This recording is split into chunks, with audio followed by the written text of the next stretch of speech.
कबो बेली कबो पप तू नचवाला सब साटा के पैसा सधवाला कमी दया करो ए हवाला पर तो होई जाई बवाल तोरा भागल हप कहे बड़े खिसियाती रे पागल हप अब ठुमका हो अब ठुमका लगाओ चल तबला पर ठुमका लगाओ चल तबला ये चल दिना ठुमका लगाओ चल तबला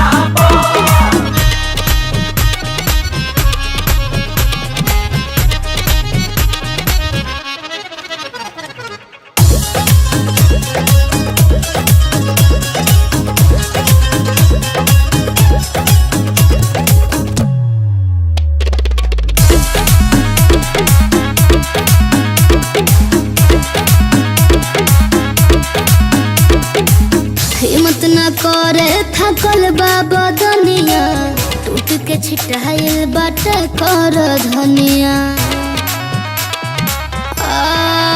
अलग दागे कमरिया हिलावत रहम सब लोगवन के मन बहलावत रहम आँख मारे जिया झरे हवा गला पर तो होई जाई बवाल तोरा भागल हप कहे बड़े खिसियाती है पागल हप अब ठुमका लगाओ चल तबला पर ठुमका लगाओ चल तबला पर ठुमका लगाओ चल तबला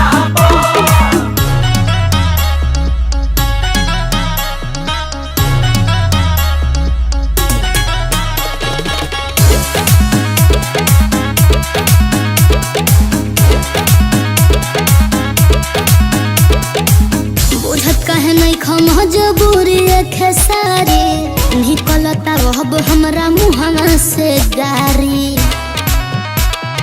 जा तनी करू बरदास खुश होके जइबे जबड़ी के शुभम से नजर ना पइबे जनी डालो तू घेर आग लगला होई जाई बवाल तोरा भागल हप कहे बड़े खिसियाती है पागल हप अब ठुमका लगाओ चल तबला पर ठुमका लगाओ चल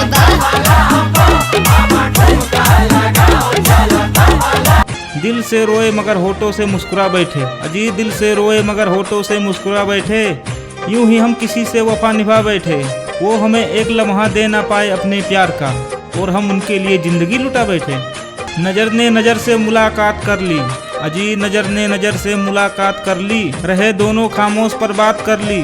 मोहब्बत की फिजा को जब खुश पाया इन आँखों ने रो रो के बरसात कर ली। हम सिमटते गए उनमें और वो हमें भुलाते गए। अजी हम सिमटते गए उनमें और वो हमें भुलाते गए। हम मरते गए उनकी बेरुखी से और वो हमें आजमाते गए। सोचा कि मेरी बेपनाह मोहब्बत देखकर सीख लेंगे वफाएं करना। सोचा कि मेरी बेपनाह मोहब्बत देखकर सीख लेंगे वफाएं करना। हम रोते गए और वो हमें खुशी खुशी रुलाते गए। बहुत चाहा उसको जिसे हम पा ना सके। अजी बहुत चाहा उसको जिसे हम पा ना सके। ख्यालों में किसी और को ला ना सके। उसको देख के आंसू तो पोंछ लिया लेकिन किसी और को देख के मुस्कुरा ना सके।